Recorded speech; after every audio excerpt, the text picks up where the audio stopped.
Günaydın, günaydın, günaydın. Bugün izinliyim arkadaşlar. Günlük mavi para ne yarar?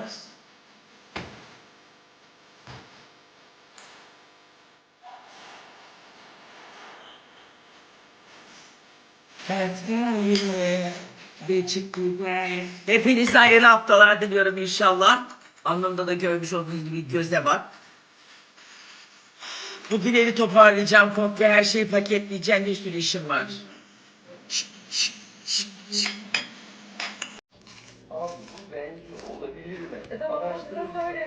Siz hemen gittiniz mi yaşadığı yere çocuğun?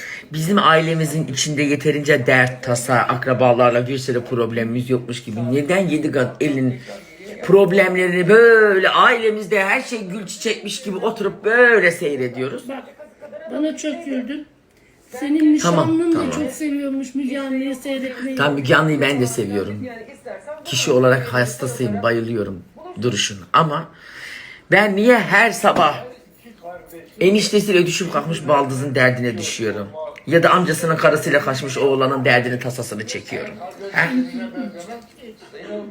Ailemizin içi yeterince karışık zaten. Millet birbiriyle böyle. Bizim kendi kaosumuz kendimize yetiyor. Bizim akraba gruplarımızda her gün taze dedikodular düşüyor bir sürü.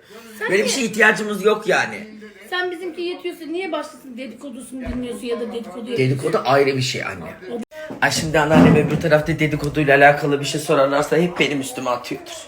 Diyecek ya o Kadir var ya hep o yaptı. Ben ona dedim ki ona sus anlatma bana. O geldi gitti anlattı. Hep bana diyordu ki Umre'ye gittin geldin halen daha dedikodu yapırsan ne anladın ben Umre'den.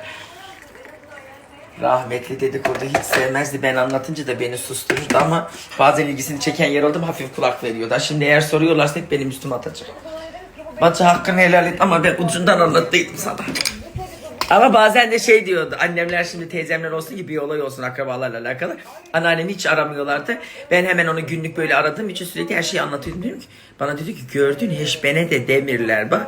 Dedim bacı sen merak etme ben bütün detayları sana anlatacağım. Oy evime geldim kendi işlerimi halledeceğim. Bana ne milletin derdinden benim derdim millet mi dertleniyor sanki. Zaten kıyma makinesini yeni unutmuşuz. Bütün bir kurban boyunca kıymayı elimizi süremedik. Yemin ederim evde kıyma çekmeyi utandığımdan gidip kasaba verdim. Dünya parayla çektirdim. Evdeki kıyma makinesini milletten saklar olduk. Tövbeler olsun. Yıkanacak bir sepet çamaşırım var. Gideyim bari onları halledeyim.